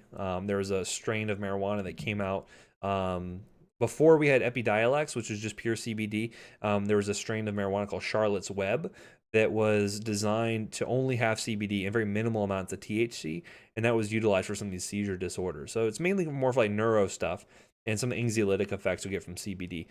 THC is what's causing the actual, euphoric effects, the memory impairment to some degree, some of the motor changes that happen there, in coordination, things like that. So those are the kind of the big differences between what you're going to get. And like, for pain management stuff, like THC is kind of more what you think of as being effective for that. For the appetite stimulation, you think THC, right? So question is, are you allowed to drive vehicles while having THC in your body? That probably is a little bit of a gray question, right? Certainly, if you're driving under the influence or driving while intoxicated, that does not just apply to alcohol. That can apply to really any substance that is impairing your ability to be able to drive a car effectively, right? So this can include opioids, it can include alcohol, it includes benzodiazepines. Really, a lot of things can affect, even the Benadryl could potentially, impair your ability to drive. And if someone saw you swerving on the road because you're so sedate, you're driving like a crazy person, then, the cops could pull you over and give you a citation there. What's interesting though is how do you prove that that was the substance that was actually causing the impairment, right? I'll give you a case. There's actually a legal case that I was helping out with some research on several years back, where a gentleman was a chronic pain management patient, was on opioids all the time. But one of the things you find with opioids is that you develop tolerance to a lot of the effects, especially like the sedating effects and whatnot. So this gentleman had been on opioids for years and years and years, and was very well tolerant to the effects of them. He could be on very high doses of opioids and have a conversation like me and you are right now, right? You can find alcoholics who have levels that a normal, like the legally drunk limit for alcohol is like 80 milligrams per deciliter. You can find people that are like 200 that are acting just like I am right now, right? I'm usually at a level of around 150 or so, but you can have people 300-400 and they can just have normal conversations with you. I'm just kidding. I don't drink before a lecture, although just kidding, that's water. But regardless, point being is that it's very difficult to tell, like, okay, well, is this stuff actually impairing their ability to drive? And so this is where this guy had ended up getting into a car accident after he picked up his opioids from the pharmacy, and someone ended up dying in the car crash, right? So the question was, okay, well, this guy was on all these opioids. Was he impaired, and that lead to the wreck? Well, it's really difficult to prove that, because just because opioids are in his system does not mean that he is having issues in terms of his ability to drive. So that becomes a very sticky issue that usually gets mired in the whole legal process. And so it's hard to say, should you drive if you've been using THC? I would say no.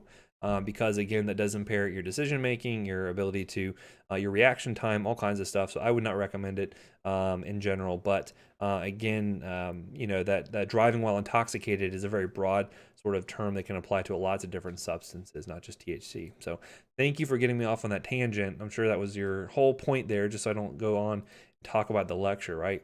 Again, ultimately, don't do drugs. Drugs are bad, okay? All right, so a couple other miscellaneous agents we can use here for nausea and vomiting include our corticosteroids. Not something you typically think about as being useful for nausea and vomiting, but we'll use this especially for patients who have chemotherapy-related nausea and vomiting. This is also handy too, because if you recall, we mentioned corticosteroids can be they can suppress white cells, which if you have leukemia, that's what you want to have happen. And so you may find patients who are on dexamethasone while getting chemotherapy for leukemia, and it's kind of doing dual purposes. It's suppressing white cell production and also suppressing nausea and vomiting, so that can be a bit of a benefit there, but not commonly used for other types of nausea and vomiting, mainly for chemo. And then benzodiazepines, we will talk a lot about these in the neuro section coming up in a little bit, but these can be used as anxiolytics, especially if you have people who are very nervous about something, who might throw up, right? So especially if they're having getting close to having a panic attack, it's very easy for them to work themselves up to having a bout of nausea, vomiting. And so either whether it's going to surgery or getting chemotherapy, this can help to kind of calm them down a little bit, enough to kind of keep themselves collected before they get whatever procedure or drug they're going to get is. And some common ones here include things like lorazepam, which otherwise known as Ativan, and then alprazolam or Xanax. Most of you probably heard of at least one of these before. I'll get into much more details on these in the next section coming up for sure. Okay. And then how do we choose an antiemetic for these patients here? A lot of it needs to be tailored towards the specific patient situation, right? If I have someone who says, I'm going on a cruise in a couple of days, it's a 3-day cruise to the Bahamas, can you give me something to keep me from getting nauseous? And I gave them Phenergan to take while on the boat, they're probably not going to like their trip very much because they're going to be sleeping off most of it in their cabin, right? You know, as opposed to if it's something like, if they were having chemoreceptor or chemotherapy related nausea and vomiting, they may require multiple medications in order to help manage that, regardless of if they're sedating or not, right? Also consider the route of administration because the oral route may not be viable depending if they're having active vomiting occurring, which is why it's good that, Zofran comes in IV forms. And also the oral form is sublingual. So that way they can just place it underneath the tongue and they don't have to worry about swallowing anything. Promethazine comes as a rectal suppository as well. Amongst other dosage forms that is beneficial. So that way they don't have to worry about anything going down. They can just place it in the rectum and then have it work from there. And as I mentioned, multiple drugs may be required depending on the situation there. If you're dealing with something that's specifically vestibular in nature, as with motion sickness, antimuscarinics are going to be the go-to. And again, a lot of those antimuscarinics also have the antihistaminic action in there, which can be also beneficial, but they tend to be sedating, right? And then for just overall acute nausea, vomiting, your 5-HT3 receptor antagonists are generally going to be your go-to. So if you're working in the ER, urgent care, anywhere like that, Zofran's going to be your go-to probably 9 times out of 10, right? Unless it's someone who has like maybe chronic issues, right? Maybe they have like, chronic migraines associated with a lot of nausea and vomiting. And they say, oh no, Zofran doesn't work for me. Give me Phenergan, right? That may be a case where you want to divert from that. But for the most part, Zofran's going to work for a lot of patients. Okay. As I mentioned with prokinetic drugs, really 2 in this category here. We have metoclopramide or Reglan. Remember, this is blocking D2 receptors. So it actually helps to suppress acetylcholine release. And that means it's going to end up having overall, you can also have some blocking this presynaptic D2 receptor. So kind of a multiple activities. I'm sorry, I'm getting confused here. Normally, try to rewind myself a little bit. So D2 receptors normally suppress acetylcholine release. So by blocking it, by having anti-dopaminergic activity, you can actually end up increasing acetylcholine release. So more acetylcholine on the GI tract is going to cause increase in peristalsis. Okay. So block dopamine, more acetylcholine, induce peristalsis, right? So you get more motility here. Very good for like gastroparesis with like diabetic patients that have some neuropathy issues.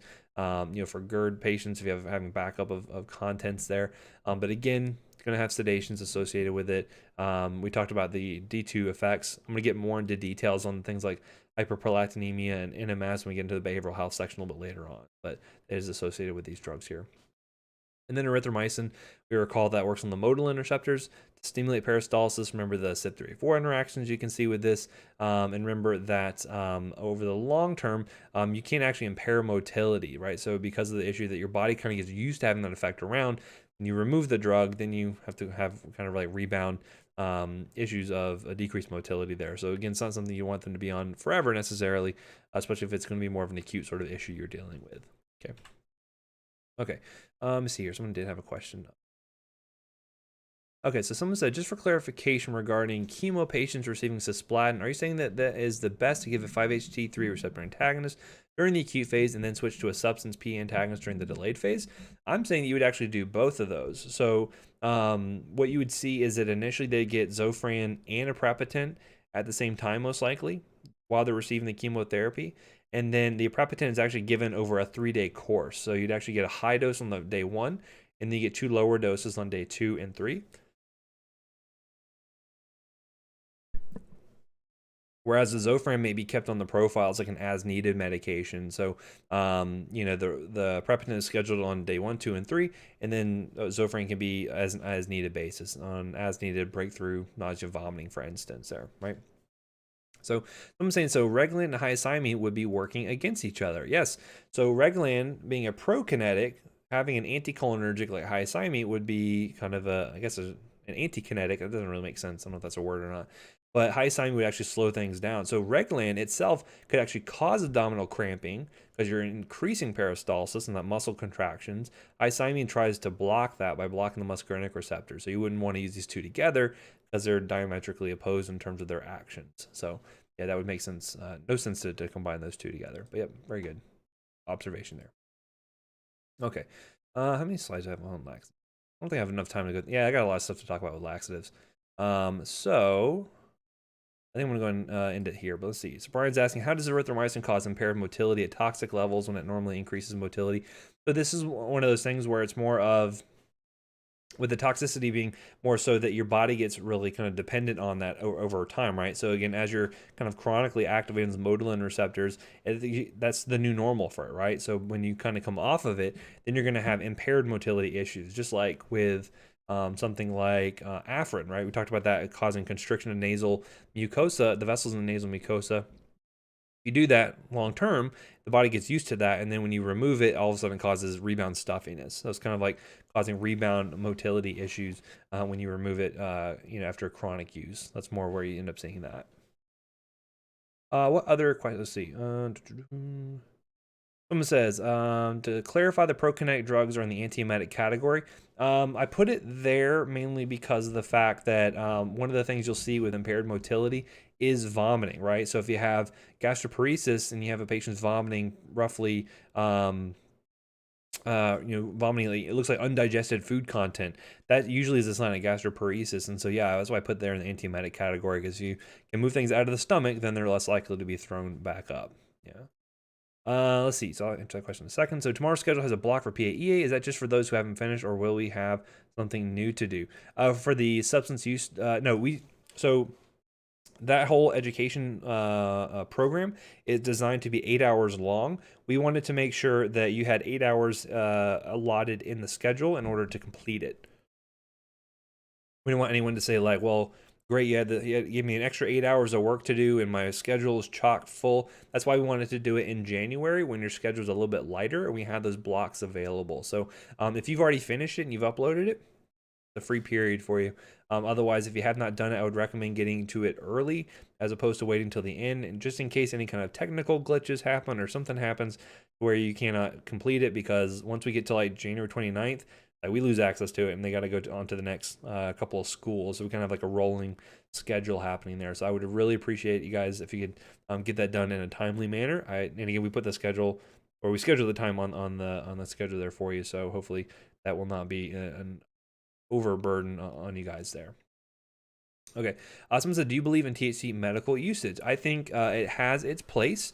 This gets in, I'll talk about this more in pain management later on, but it is been shown to have efficacy for a wide number of conditions, whether it be pain, whether it be with appetite stimulation, whether it be with neuropathic issues.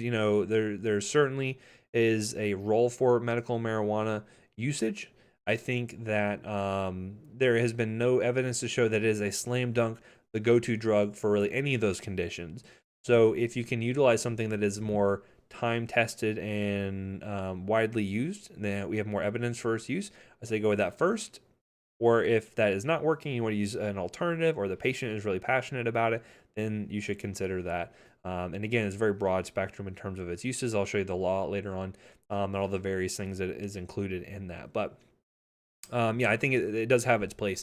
I think what would be great is if we could make sure that I think smoking, traditional smoking of like a joint or something like that, I think carries some risk associated with having just that hot gas that you're ingesting, not ingesting, but breathing in, because that can damage that tissue, just like if you were smoking a cigarette, right? The hot gas is not great for your respiratory tract. So, I think that with the role of vaping, could be important because the temperatures there are much lower. Any ways that could purify the compounds would be helpful, and we just need more evidence. We just need more chances to do research.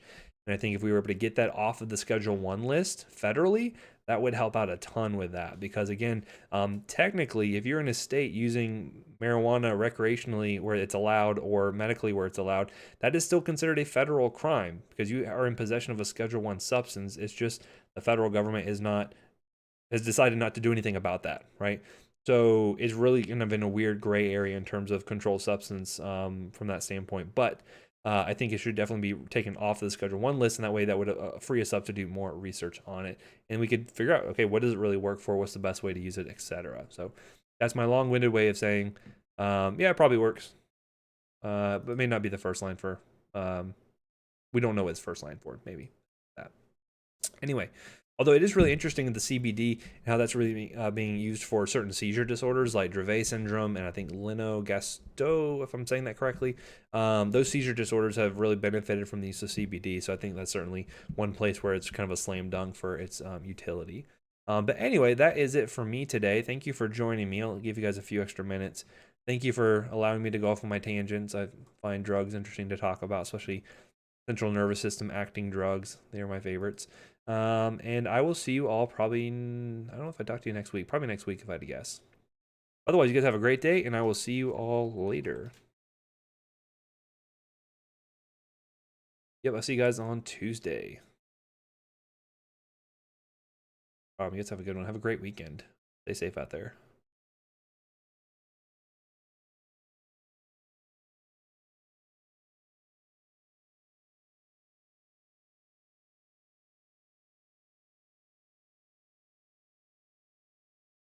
All right, no questions. I will see you guys later. Have a good one.